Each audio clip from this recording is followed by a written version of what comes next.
Hello student, आप सभी को अपने चैनल एग्जाम प्री में स्वागत है। तो आज के इस वीडियो में आपको देखने जा रहे हैं क्लास 12th का इंटरमीडिएट ठीक है एग्जामिनेशन जो है 2022 का एनुअल एग्जाम, इसका जो है सब्जेक्टिव देखने जा रहे हैं। ठीक है, इससे पहले कि आप लोग को बता दें कि अगर आप लोग अभी तक नहीं देखे हैं 2022 का ऑब्जेक्टिव कंप्लीट, तो आप ज़रूर देख लीजिएगा। 100 क्वेश्चन ऑब्जेक्टिव, ठीक है, 100 क्वेश्चन ऑब्जेक्टिव। इसके बाद सब्जेक्टिव 1 से लेके 20 तक आपको बता दिए हैं। एक बात और इम्पोर्टेंट बताना चाहते हैं कि 2022 आ चुके हैं, मतलब कि 2023 का समाप्त हो चुका है, 2024 का। इन सब का जो है 100 ऑब्जेक्टिव और सब्जेक्टिव जो है 30 को सब्जेक्टिव और दीर्घोत्तरीय सारा बता दिए गए हैं। तो आप जाके प्लेलिस्ट को जरूर चेकआउट कर लीजिएगा और आपको क्लियर हो जाएगा। ठीक है, तो यहाँ पर देखिए 100 क्वेश्चन पूछे जाएंगे। 100 में से 50 को बनाना है, 30 को में से आपको 50 को बनाना, 30 को 15 को, 8 को में से 7 को। ठीक है, क्या है, ठीक है। तो विषय तो मैं थे, तो विषय क्या पढ़ना है, आइए अगला पढ़ते हैं। देखिएगा, दीर्घोत्तरीय प्रश्न आपको 20 तक बता दिए थे ना। तो यहाँ पर देखिए 20 नंबर के बाद 21 नंबर देखना था ना। क्वेश्चन नंबर देखिए 21। क्वेश्चन नंबर 21 अगर आप लोग पढ़ पा रहे हैं और देख पा रहे होंगे तो उम्मीद है कि इस क्वेश्चन को भी समझ पा रहे होंगे। कहते हैं कि सदिश दिया ए का मान और सदिश दिया बी का मान का सदिश गुणनफल निकालिए। देखिए, सदिश गुणनफल क्या होते हैं और अदिश गुणनफल क्या होते हैं? दो गुणनफल होते हैं। ठीक है, सदिश गुणनफल कहते हैं तो ए क्रॉस बी हो जाते हैं। ठीक है, ए क्रॉस बी सदिश गुणनफल। और पूछेंगे कि अदिश गुणनफल निकालिए, अदिश गुणनफल हो जाते हैं ए डॉट बी। ठीक है, तो आप इस बात को ध्यान रखिएगा। ठीक है, आपसे क्या पूछा है? सदिश गुणनफल मतलब ए क्रॉस बी का मान निकालना हो। अदिश पूछता तो ए क्रॉस बी का मान निकालना होता है। ठीक है, 1 से लेकर 20 तक आपको एक वीडियो में हो चुका। आइए, तो यहाँ से हम बात करेंगे कि सदिश गुणनफल मतलब ए क्रॉस बी का आपको मान निकालना होगा। ओके, आइए, तो यहाँ पर हम बात कर लेते हैं कि यहाँ से देखिए ए क्रॉस बी का मान कैसे निकालेंगे। यहाँ से लिखेंगे आई, उसके बाद लिखेंगे जे, उसके बाद लिखेंगे के। ठीक है, देखिए आई के बगल में 2 है तो यहाँ देखेंगे 2, जे के बगल में 3 है तो यहाँ लिखेंगे -3, के के बगल में 5 है तो माइनस में लिखेंगे 5, जे के बगल में 7, सॉरी आई के बगल में 7 है, जे के बगल में 6 है और के बगल में 8 हो जाएंगे। ठीक है, अब इसको जो है डिटर्मिनेंट की तरह क्या करना है, हल कर देना है। तो चलिए हल कर देते हैं। सबसे पहले आपको आई लेना है, जिसको लेते हैं उसके सामने ढक देते हैं। जैसे कि हम देखिए आई के सामने ले रहे हैं तो आई के सामने ढक देंगे। ठीक है, क्या बच गया? 38 माइनस में, 38 माइनस में, 6 5 30 प्लस में। ठीक है, तो यहाँ पर आप ध्यान दिएगा, 38 हो गया माइनस में और 6 5 30 हो गया प्लस में। उसके बाद लेंगे प्लस में जे। ठीक है, जिसको भी लेते हैं देखिए जे के सामने वाला ढक दिए, जे के सामने वाला ढक दिए ना, अजय के सामने वाला भी ढक दिए। ठीक है, अब क्या बच गया है? 7 5 35, माइनस माइनस प्लस 8 दूना 16। ठीक है, तो 35 माइनस 16 हो जाएंगे। ठीक है, यहाँ पर ध्यान दीजिएगा, यहाँ से हो जाएंगे 7 5 35 और 8 दूना हो जाएंगे 16। उसके बाद आपको क्या लेना है? के को लेना है। ठीक है, चलिए के के सामने देखिए जाके ढक देंगे। ठीक है, के सामने ढके, जब के सामने जब ढक गया तो क्या बच गया? 6 दूना 12, 7 21। ठीक है, माइनस माइनस प्लस, तो यहाँ पर आपको हो जाएंगे 6 दूना 12 और 7 21 हो जाएंगे, माइनस माइनस प्लस और फिर माइनस हो जाएंगे। देखिए 30 में से अगर 24 जाएगा तो कितना बचेगा? प्लस में 6 आई बचेगा। ठीक है, 6 आई, और यहाँ पर ध्यान दीजिए 35 में से 16 जाएगा तो कितना बचेगा? उम्मीद है कि आपको 19 बचेगा। ठीक है, 19 जे बचेगा। अब देख लीजिएगा 12 में से 21 जाएगा तो 12 9 21 होता है, माइनस में 9 बचेगा। तो ये जो है आपको सदिश गुणनफल निकल गया। ठीक है, क्या निकल गया? सदिश गुणनफल। अगर आपसे पूछता कि अदिश गुणनफल निकालिए, ठीक है, यहाँ लिख देते हैं अदिश गुणनफल। ओके, गुणनफल। अदिश गुणनफल के मतलब क्या होता है? दोनों का डॉट किया जाता है, ए डॉट बी। तो आइए ए का मान आपको वो भी निकाल देते हैं। तो 2 आई हो गए, माइनस में 3 जे हो गए हैं, सॉरी,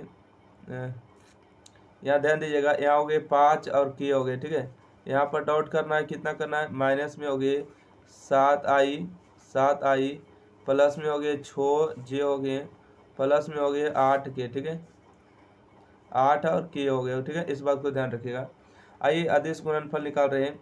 देखिए 2 गुने अगर 7 करिएगा तो 7 दूना कितना होगा? माइनस में 14 हो जाएगा। यहाँ पर 3 गुने अगर 6 करेंगे तो 6 हो जाएगा, माइनस में 18। और 5 गुने अगर 8 करेंगे तो 8 5 हो जाएगा 40, माइनस में। ठीक है, तो यहाँ से सब तो माइनस ही में हो गए क्या? ओहो, आइए तो सबको जोड़ना पड़ेगा, ठीक है। 8 और 4 12 के 2 हाथ में रहा 1, 4 1 5 1 6 हो जाएंगे 62, ठीक है। तो इसका जो अदिश गुणनफल आएगा, अदिश का मतलब संख्या, ठीक है, तो माइनस में 62 हो जाएंगे। चलिए अगला क्वेश्चन पढ़ते हैं। 2 नंबरीय प्रश्न है, क्वेश्चन नंबर देखिए 22, ठीक है। क्वेश्चन नंबर 22 है कि एक सिक्कों को 3 बार उछलाया जाता है। बउआ रे, एक सिक्का है, सिक्का में या तो हेड आएगा या तो टेल आएगा, ठीक है। ये दो ही प्रकार के संभावना को व्यक्त होता है। सिक्का को कई बार उछलाया गया है, 3 बार, तो यानी का मतलब 3 बार, ठीक है। बोलता है ठीक 2 बार, 2 शीर्ष आने की प्रवृत्ता, 2 बार आएगा, इसके लिए r बराबर 2 आने की प्रवृत्ता, ठीक है। देखिए प्रवृत्ता उछाला गया है तो प्रवृत्ता सत्य घटना कितना है, 2 बार आ जाए इस सत्य घटना की प्रवृत्ता 1/2 संभावना है, और झूठ हो जाए ये भी 1/2 की संभावना है। जब कभी बोल दे कि एक सिक्का को 10 बार उछलाया गया, 100 बार, 50 बार, है ना, कई बार आने की, तो इस तरह से फार्मूला को लगाइएगा। इसका फार्मूला लगाइएगा, होता है फार्मूला NCR P के पावर R और Q के पावर N-R होते, ठीक है। ये फार्मूला हो जाते हैं। n का मान कितना, n 3 बार उछला रहे हैं, कई बार आना चाहिए, 2 बार आना चाहिए। p का मान कितना 1/2 है, r का मान कितना हो गए 2 हो गए, q का मान 1/2 हो गए, और n-r, देखिए 3 में से 2 जाएगा तो 1 बचेगा, ठीक है। यहाँ से हो जाएंगे 3c2 हो जाएंगे 1/2। यहाँ पर देखिए 2 पावर 1 पावर, कई पावर 3 पावर, यही आपका उत्तर हो जाएंगे प्रश्न का, ठीक है। उम्मीद है आप समझ पाए, है ना। चलिए अगला क्वेश्चन देखिए, ये ग्राफ का क्वेश्चन है। तो ग्राफ का क्वेश्चन देखिए, ग्राफ में नहीं ढालने के लिए बोला है कि केवल अधिकतम मान निकालिए तो आपको बता देंगे। ग्राफ का एक वीडियो आपको अलग से बना देंगे, 2 4 5 वीडियो, ठीक है। आपको अच्छा से सीख जाएगा, क्योंकि 5 नंबर के सवाल है। ये देखिए 2 नंबर में कहते हैं कि रैखिक प्रोग्रामन समस्या को हल करिए, निम्न विवरोध दिया, ठीक है। विवरोध क्या दिया है, देखिए आपको दिया है, जो भी आपको यहाँ पर दिया रहेगा उसके लिए आपको संगत समीकरण करना, ठीक है। 2 नंबर का दिया है तो 2 नंबर नहीं आपको बता देते हैं, ठीक है। लिखिएगा संगत समीकरण, ठीक है, संगत, ठीक है। एक सेकेंड आइए, यहाँ पर क्या लिखिएगा, संगत समीकरण। संगत समीकरण जब भी लिखते हैं तो ग्रेटर देन होता है, इक्वल देन होता है, लेस देन होता है, सबका मान बराबर हो जाते हैं, ठीक है। 8 के हो जाएंगे। RHS में जितना है उतना से सब जगह भाग करेंगे, मतलब 8 से यहाँ से भी भाग, 8 पर यहाँ भी भाग, 8 से यहाँ से भी भाग, तो यहाँ से कट जाएंगे तो आपको 1 हो जाएंगे, ठीक है। RHS में जितना रहेंगे उतना से भाग देंगे, तो यहाँ से आपको बचेंगे कि x/8 हो गए हैं, प्लस में y/8 हो गए बराबर में 1। यहाँ से देखिए बिंदु आ गए, ठीक है, क्या आ गए, बिंदु क्या आ गए हैं कि x का नियामक 8 है और y का नियामक 0। देखिए x का नियामक 0 हो गए, y का नियामक 8 हो गए, ठीक है। तो यहाँ से बिंदु आ गए। यहाँ पर देखिए z का मान दिया है, तो z बराबर बारीकी से रखेंगे। यहाँ पर देखिए x का मान 8 है, तो 5 गुने में 8 और प्लस में y का मान कितना है, तो बोलिएगा 0 है, ठीक है। तो 6 गुने में 0, तो इसका हो गया 8 5 40 और 6 गुने 0 0, मतलब कि यहाँ पर हो जाएंगे 40। अगला z बराबर हो जाएंगे 5 गुने में x का मान कितना है, तो बोलिए x का मान 0 है तो 0 रखेंगे, प्लस में 6 गुने में, बोलिए x का मान कितना है, तो 8, सॉरी y का मान कितना 8 है तो 8 रखेंगे। यहाँ से हो जाएंगे कि 0 + 8 × 48, मतलब z का मान कितना हो गया 48, ठीक है। तो आपसे देखिए प्रश्न क्या पूछा गया था कि अधिकतम मान निकालिए, ठीक है। क्या मान निकालिए, अधिकतम मान। तो बताइए 40 ज़्यादा है कि 48 ज़्यादा है, तो बोलिएगा 48। तो लिख दीजिएगा यहाँ पर कि अधिकतम मान, ठीक है।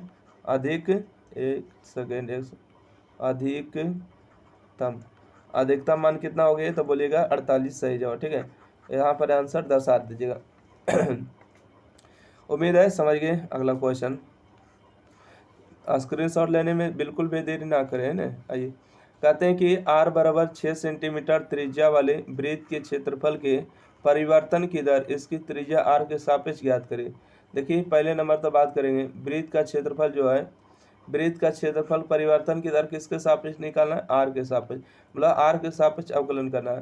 तो यहाँ पर हम बता दें कि वृत्त का क्षेत्रफल कितना होता है, लिखिएगा वृत्त का क्षेत्रफल। वृत्त का क्षेत्रफल को हम लोग a से लिखते हैं, और वृत्त का क्षेत्रफल होता है πr²। बोला किसके सापेक्ष निकालना, r के सापेक्ष निकालिए, क्या सापेक्ष, r के सापेक्ष। यहाँ पर लिखिएगा r के सापेक्ष, ठीक है, r के सापेक्ष अवकलन, ठीक है। आर के सापेक्ष अवकलन, आर के सापेक्ष अवकलन करिएगा तो डी ए आर बटा में क्या होगा, डी आर होगा। यहाँ से देखिए पाई तो कॉन्स्टेंट है, कॉन्स्टेंट बार होगा तो आर स्क्वायर का अवकलन होगा।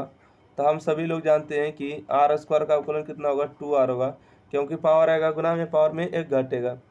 चलिए यहाँ से हम बात करते हैं कि यहाँ से हो गए पाई और 2, आर का मान कितना है तो बोलिएगा आर का मान देखिए 6 सेंटीमीटर दिया, ठीक है, 6 लिख देते हैं तो 6 दुना 12 हो गए पाई, ठीक है।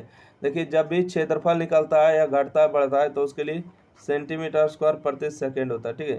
तो वृत्त के क्षेत्रफल में परिवर्तन की दर कितना हो रहा है तो 12 पाई सेंटीमीटर स्क्वायर प्रति सेकेंड की दर से बढ़ रहा है, ठीक है, प्लस है मतलब बढ़ रहा है। चलिए अगला बढ़े क्वेश्चन को, स्क्रीन शॉट फास्ट लीजिए, छोटा सा क्वेश्चन था। अगला क्वेश्चन, मान ज्ञात करें, ठीक है, क्या ज्ञात करें, मान ज्ञात करें। पहले इन दोनों को आपको क्रॉस निकालना होगा, इसके बाद आपको जो है डॉट करना होगा, ठीक है। पहले क्या करना है, क्रॉस निकालना है, उसके बाद आपको डॉट निकालना है। तो आइए इन दोनों को क्रॉस करके कितना मान आएंगे यहीं पर आपको हम दिखा देते हैं। सबसे पहले आपको लेना आई, उसके बाद लेना जे, उसके बाद लेना के। आई का मान कितना हो गया तो बताइएगा, आई का मान हो गया 3, जे का मान हो गया -6, के का मान हो गया +6, आई का मान हो गया कुछ नहीं तो 1 है, जे का मान देखिए -3 है और के का मान हो गया 2, ठीक है, के का मान हो गया 2। तो चलिए इनको हम गुणनखंड तोड़िए, डिटर्मिनेंट तोड़िए। आई को लेंगे, जिसको लेना उसके सामने ढक देना। तो देखिए इसके सामने हम ढक रहे हैं इन्हें, इसके सामने ढक दें, क्या बच गया, 6 दूना 12 माइनस माइनस प्लस 18, ठीक है। तो 12 माइनस में और प्लस में 18 हो जाएंगे। उसके बाद लेंगे प्लस में जे, ठीक है। तो जिसके सामने लेते हैं उसके सामने देखिए ढक देते, ठीक है, ढक दिए और इसके सामने ई भी ढक देंगे, ठीक है।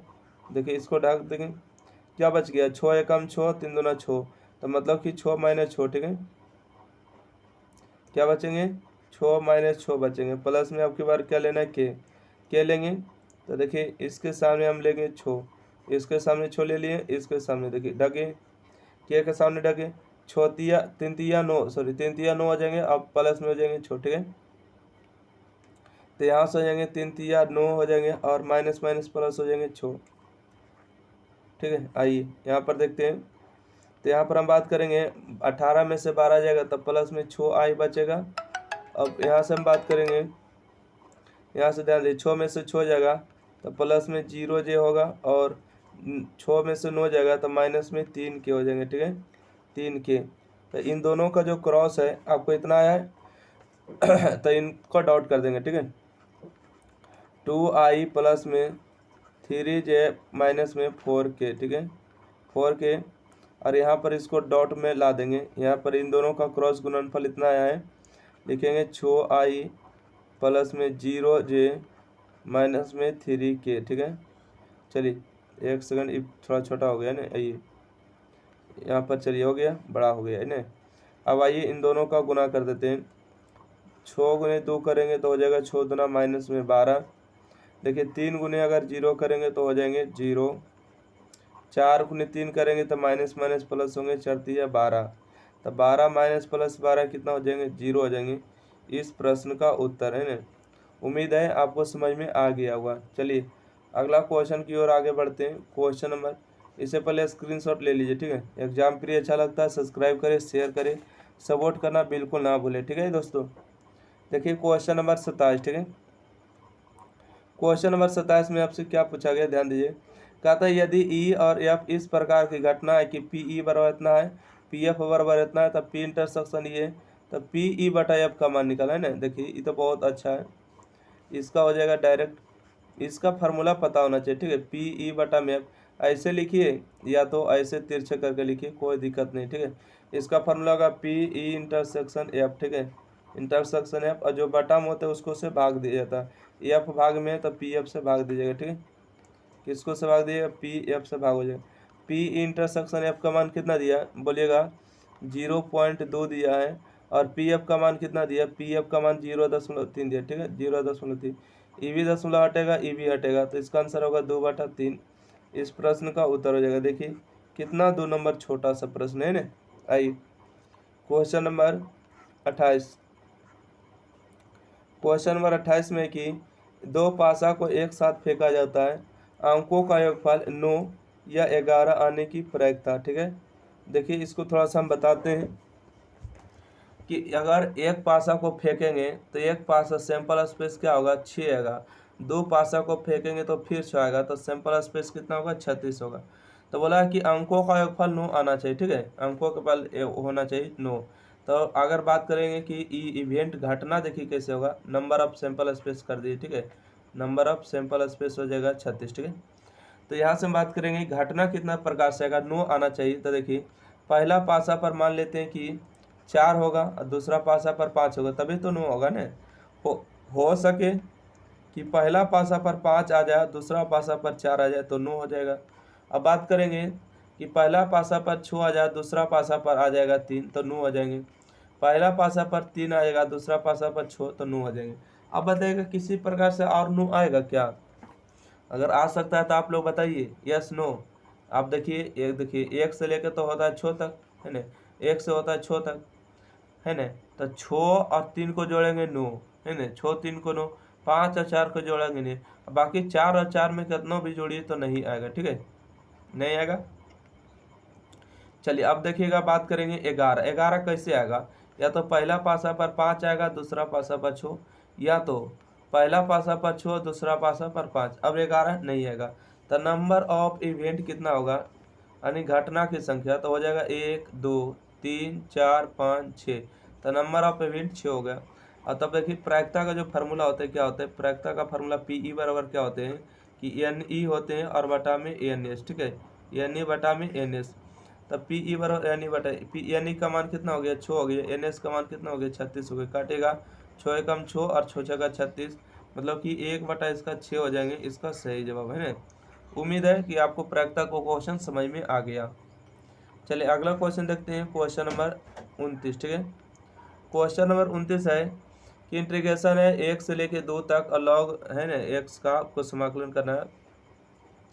तो चलिए समाकलन करिएगा, इसको हमको मानना पड़ेगा तभी बनेगा। तो लिखिएगा माना कि, ठीक है, माना कि z बराबर में log x, ठीक है, क्योंकि log x को मानेंगे तभी x को हटा पाएंगे। तो dz बटा में dx, log x का जो अवकलन होता है 1 बटा x होता है। तिरछा को गुना करेंगे तो यहाँ से आ जाएगा x और यहाँ से होगा dz, तिरछा गुना करेंगे तो यहाँ से होगा dx, ठीक है, मतलब यहाँ से हमको dx का मान निकल चुका है, ठीक है, dx का मान कितना निकल चुका है, x dz आ चुका है, ठीक है। चलिए प्रश्न को जहाँ पर छोड़ेंगे वहीं पर स्टार्ट करेंगे। यहाँ से हो जाएगा आपको 1 से लेके 2 तक। इसका देखिए रूट अंडर लॉग है, तो रूट अंडर लॉग को हमने क्या माने जेड माने, तो जेड को रख देंगे बटा में एक्स हो गए। और यहाँ पर देखिए आपको क्या दिया हुआ, यहाँ पर डी एक्स है और डी एक्स का मान यहाँ पर निकालें एक्स डी जेड, ठीक है, एक्स और डी जेड हो गए। तो एक्स और एक्स क्या हो गए, कैंसिल हो गए। यहाँ से हो जाएंगे 1 से लेके 2 तक इंटीग्रेशन। जेड का मतलब देखिए निगेटिव पावर, सॉरी, रूट का मतलब कितना पावर होता है, आधा पावर होता है, ठीक है, रूट का मतलब आधा पावर। तो देखिए इंटीग्रेशन का नियम कहता है कि पावर में एक जुटेगा टोटल पावर से भाग पड़ेगा। तो एक पावर है, एक पावर सॉरी आधा पावर में एक जोड़ेंगे तो कितना होगा 1.5 पावर। 1.5 पावर को कैसे लिखेंगे, 3/2 लिखेंगे, ठीक है, और 3/2 से भी भाग दे देना है, और 1 से लेके 2 तक, ठीक है। चलिए यहाँ से देखिए उलट देंगे तो यहाँ से होगा 2/3 हो जाएंगे, और यहाँ से हो जाएंगे आपको सॉरी यहाँ से जेड है, ठीक है, यहाँ से क्या जेड है, 1 मिनट ध्यान दीजिएगा, यहाँ जेड है तो यहाँ पर आपको क्या हो जाएंगे जेड, ठीक है, यहाँ पर भी आपको क्या हो जाएंगे जेड हो जाएंगे। जेड के पावर आपको हो जाएंगे 3/2 और हो जाएंगे 1 से लेके 2, ठीक है, 1 से लेके 2। चलिए अब यहाँ से हम बात करेंगे 1 सेकेंड, यहाँ हो गया आपको 2/3, है ना। देखिए जेड को क्या माने थे, लॉग माने थे, तो यहाँ पर हो जाएगा आपको लॉग, बंद करिएगा, यहाँ से हो गया लॉग, ठीक है, क्या हो गए लॉग हो गए। और यहाँ से हम बात करेंगे एक्स, ठीक है, क्या हो गए एक्स, और इसका भी पावर हो गया आपको 3/2, ठीक है, 3 बटा कितना है 2 है, इंटीग्रेशन 1 से लेके 2 तक, ठीक है, इंटीग्रेशन क्या हो गए 1 से लेके 2 तक हो जाएंगे, 1 से 2 तक। सबसे पहले हम बारीकी से मान रखेंगे 2/3। देखिए अगर लॉग का कोई पावर होता है तो गुना में आता है, बाकी वैसे आपको नहीं करना है। करिएगा क्या, आपकी मर्जी, करना है तो करिए। देखिए यहाँ से लॉग हो जाएगा, सबसे पहले x का मान 2 रखिएगा, है ना, उसके बाद आपको क्या रखना है, लॉग के मान आपको 1 रख देना है। एक काम कर देते हैं, लॉग में जो है पावर गुना में ले लाते हैं, ठीक है, लॉग का जो पावर है, पावर कहाँ जाएगा गुना में ले लाइए, इसका जो पावर इंटीग्रेशन है वो नो नहीं लाना है इंटीग्रेशन में, ठीक है। 1 सेकेंड रुकिएगा।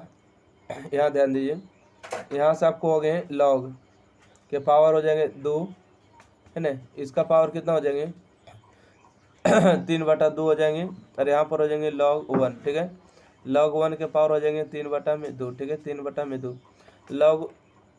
अब देखेंगे, एक सेकेंड, देखिए यहाँ से आपको हो गए 2/3, 2 तो पहले से है ना, यहाँ ध्यान दीजिए। यहाँ से हो गए log 2 के पावर हो जाएंगे 3/2, ठीक है, 3/2, 3/2। और log 1 का मान 0 होता है, 0 का कुछ भी पावर करिए कोई फर्क नहीं पड़ा। अब देखिए पावर आ जाएगा गुना में, ठीक है, पावर कहाँ आएगा, गुना में आएगा, और ये हो जाएगा आपको log 2। ये आपको कट जाएगा, ये आपको कट जाएगा, तो इसका जो सही जवाब आएगा log 2 आएगा, ठीक है। इसका सही जवाब क्या आएगा, log 2 आएगा। उम्मीद है आप समझे। सब जगह बराबर का चिन्ह देना, नाम मिस करें। अगला बढ़ते हैं क्वेश्चन की ओर। क्वेश्चन नंबर देखिएगा यहाँ पर, ठीक है, यहाँ पर देख रहे हैं हल करना है।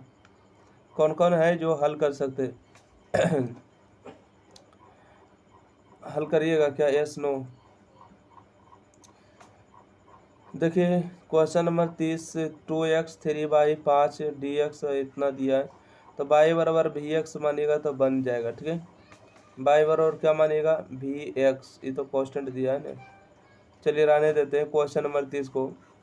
अगले वीडियो में जब देखेंगे तो देखिए दीर्घोत्तरीय प्रश्न को देखेंगे।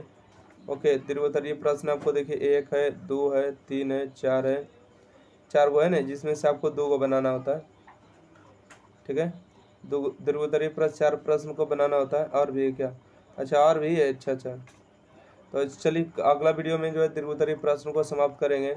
जब तक के लिए अच्छा लगे तो वीडियो को लाइक करें, शेयर करें, चैनल को सब्सक्राइब करना बिल्कुल ना भूलें। अगर किसी को exam free channel WhatsApp group को ज्वाइन करना है तो देखिए इतना नंबर पर व्हाट्सएप करिए, या तो कोई भी वीडियो के डिस्क्रिप्शन में लिंक दिया होगा तो वहाँ पर क्लिक करके व्हाट्सएप ग्रुप को ज्वाइन कर सकते हैं, ठीक है। या अन्यथा आप बोलिएगा कि सर व्हाट्सएप ग्रुप को ज्वाइन कर दिए तो ज्वाइन कर देंगे। 90 65 71 94 40, ध्यान रखिएगा। ओके, थैंक यू, धन्यवाद। आगे बढ़ते हैं।